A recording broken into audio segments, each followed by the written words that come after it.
It's an escape. Can't afford it. I can't do that. I don't have time.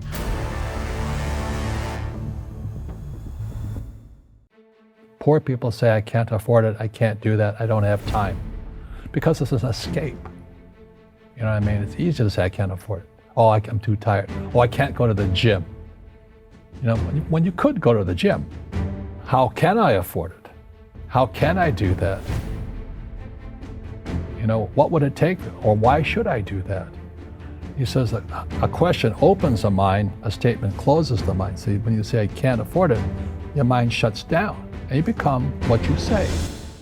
A lot of people get financial advice from outsiders. If you know, maybe a financial planner, a stockbroker, a real estate broker, but they're not on the inside of the deal.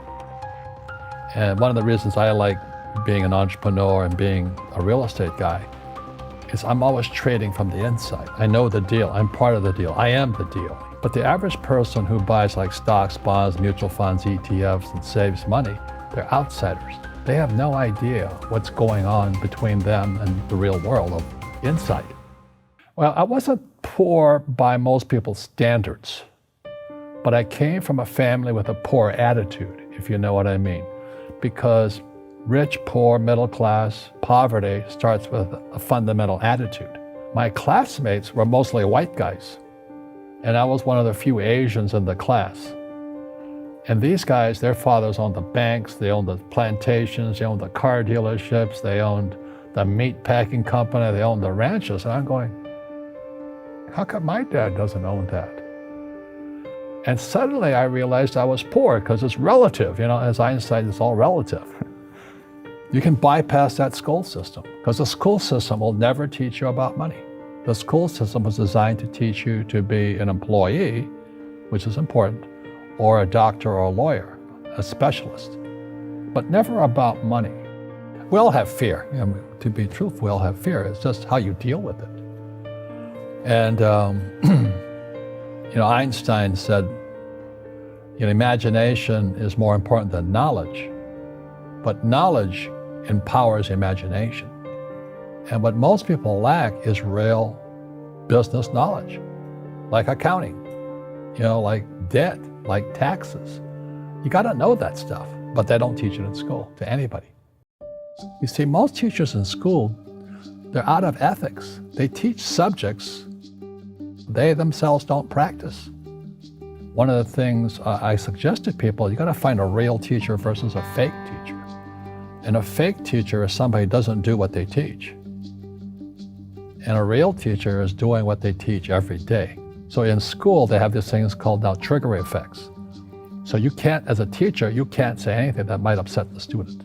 They don't want anything that might jar their point of view. So if I went into school, I'd be thrown out because I threaten them. And to me, isn't school about opening your eyes and minds to new ideas? But that's now out of the system. So everybody's got to be PC, you know, politically correct now. And it's killing us. It's killing the brains of our kids. They're going backwards. But in their minds, they're more enlightened. You know, it might be. But if I didn't have ideas that shook me, I wouldn't learn anything new.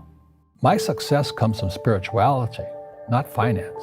When my wife and I started Rich Dad back in 1996, actually, we're just a bunch of married men who are kind of like Robin Hood and his gang. Are you Robin Hood? Taking from the rich and giving to the poor? No, I don't believe it. I don't believe in giving to the poor. But you're giving knowledge to the poor. Yes, that's a very big difference. You see, people say, well, why don't you give the poor money? You give a man a fish, you get a lot of people who want more fish, you know?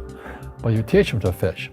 But you are the Robin Hood of knowledge, because I see you giving this knowledge out, and yeah. Do the rich people cringe and say, don't tell them that, Robin? Yes. Don't tell people what you know. Right. Keep them poor. But, you know, unfortunately, the poor will always be amongst us because it starts up here. Right, it's that fear mentality. It's in their words, you know, and the words become flesh. I'm not really religious. I flunked out of Sunday school also. But when they say I can't afford it or I can't do that, they go down. They become what they say. You know, people say, well, money is not that important to me. Then if money is not that important to you, money is not important to you. I mean, you know what I mean? I don't care about money. The money doesn't care about you. The word does become flesh. Right. Or I'll never be rich.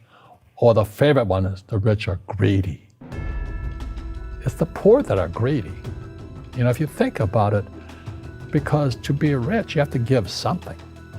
I have to produce books and games, and I purchase real estate, I provide housing, provide jobs and all that. That's why I'm rich. But greedy people produce nothing. Oh no, it's the rich that are greedy. Poverty is passed on. It's taught in your families. And middle class is taught in families. And so the people right now who are sitting at home, who are struggling financially or worried about money or unhappy, they may be making a lot of money, but unhappy with what they're doing, it was probably taught to you. Your super ego was taught, get a job, work hard, or you'll never be rich, or the rich are evil, or whatever. If you're poor, you'll always be poor. That's really hard for people to understand. Yeah, the money will disappear that fast. Just like most pro athletes, they make millions of dollars, and 65% are bankrupt 5 years later. It's because they come from poor families. One generalized principle is emergence through emergency. So when you look at the word emergency, the base word is emerge. And what Fuller says, the only way humans evolve is via emergency. Crisis. And a big one's coming. And it's going to be immensely.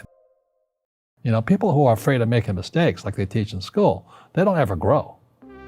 Because spirituality is there's good and there's bad, there's right and there's wrong, there's up and there's down. Most people only want to be right. They only want to be positive. Well, you can't have that. That's not reality. And the average person, the reason they're poor is they haven't failed. They play it so safe. They haven't made any mistakes like they're taught in school. That means they don't learn anything. That's why the school system's actually fundamentally corrupt. It's anti-education. Right? Don't make mistakes and don't ask for help. So what I say to young people is you find your game. So my game financially is business, number one. Second is real estate. And that's why I pay no taxes. That's why Trump pays no taxes. Legally, it is a combination of business and real estate that gives us an unfair advantage over employees because they don't know what to do. The moment you accept a paycheck, your brain goes dead. As long as you're hungry, you'll think.